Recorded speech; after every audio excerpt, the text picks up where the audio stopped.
will be the granary of the world.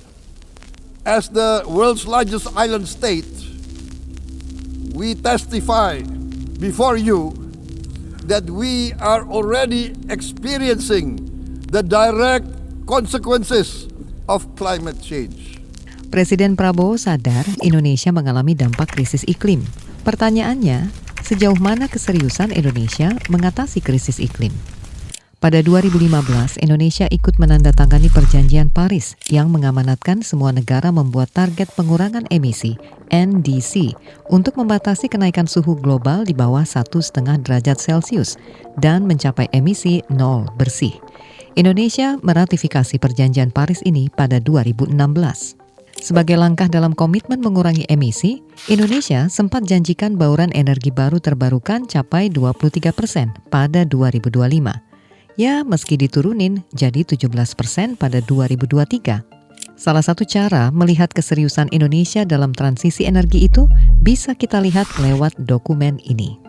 Dokumen ini mengatur rencana pembangunan pembangkit listrik dan siapa yang mengerjakannya.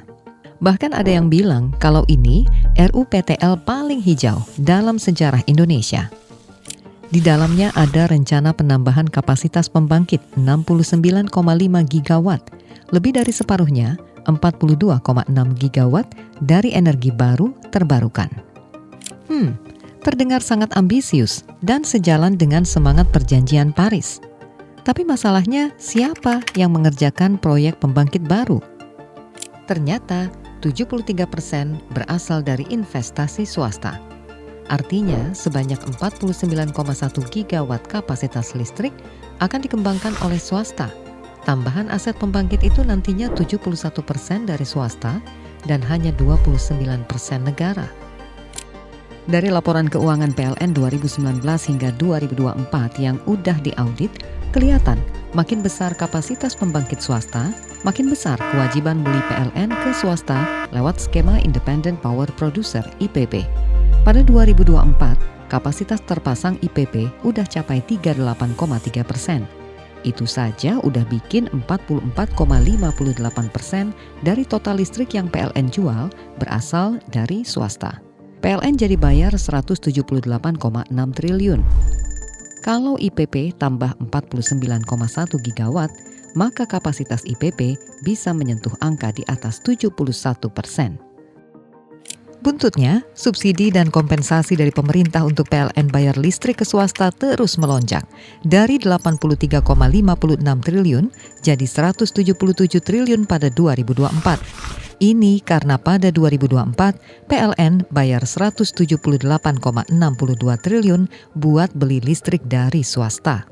Bukan karena kebutuhan listrik naik, tapi karena ada aturan take or pay, TOP.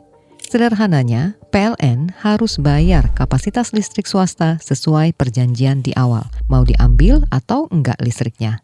Ini seperti kamu bayar data 100 giga, tapi cuma terpakai 50 giga, dan sisanya 50 giga lainnya hilang. Tapi kamu udah dipaksa bayar. Nyesek nggak? Parahnya lagi, dari jumlah 178 triliun rupiah, gara-gara kontrak take or pay, PLN harus bayar 41 triliun rupiah, tanpa PLN dapat listriknya tahun lalu. Laporan IEEFA menghitung, PLN udah bayar 150,7 triliun rupiah pada 2020 sampai 2024, tanpa dapat listriknya. Nah, apa ini bisa dianggap kerugian negara? Karena udah bayar subsidi dan kompensasi ke PLN, tapi PLN tidak dapat listrik. Dalam 10 tahun ke depan, di dokumen RUPTL 2025 hingga 2034, total subsidi dan kompensasi bisa tembus 2.938 hingga 3.116 triliun rupiah. Konsekuensinya, subsidi makin membengkak. Bayangin, itu setara pendapatan negara setahun. Pada 2026, total pendapatan negara diperkirakan cuma 3.153,6 triliun rupiah. Dari jauh, transisi energi Indonesia di RUPTL kelihatan hijau dan ambisius.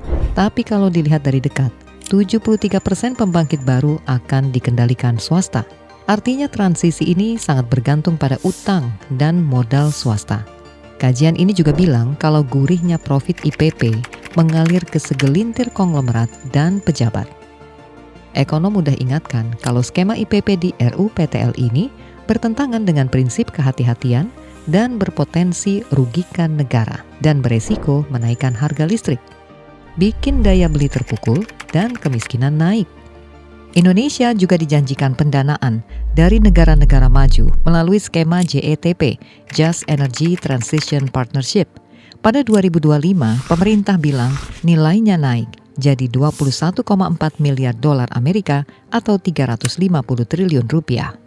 Namun, analis melihat JETP justru perbesar keuntungan perusahaan swasta dari negara pemberi pinjaman.